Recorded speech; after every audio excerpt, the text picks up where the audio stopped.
स्त्री असमान कहां? असामान्य स्त्री असामान्य होते हुए भी यूं ही बराबरी के अधिकार मांगती रहती। पुरुष श्रेष्ठ न होने पर भी अपने से श्रेष्ठ मानती, और यही उसका दुर्भाग्य है। जो बात सत्य है, सिद्ध की जा चुकी है, उसी बात को बार बार सिद्ध करना चाहती।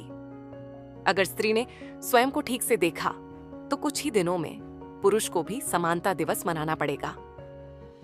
पुरुष तो मानव जीवन में मात्र एक बीज रूप है, और उसी से दुनिया का चक्र चलता रहता।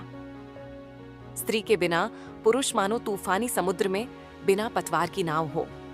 पर स्त्री को यह शायद पता नहीं होता, या पता होते हुए भी वह अनजान बनी रहती। स्त्री ही वह धुरी है जिस पर संसार घूमता है।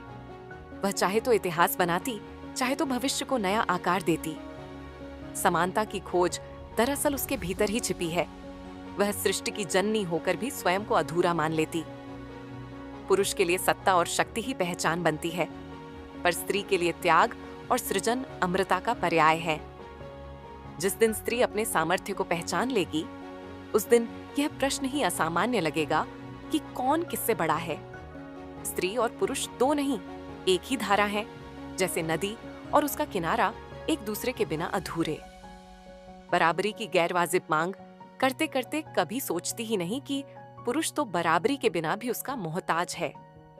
जिस पुरुष को वह श्रेष्ठ मानती है, वह तो खुद उसकी गोद में पलकर ही श्रेष्ठ कहलाता है। समानता का शोर पुरुष ने नहीं मचाया, क्योंकि वह जानता है कि बिना स्त्री के वह आधा ही है।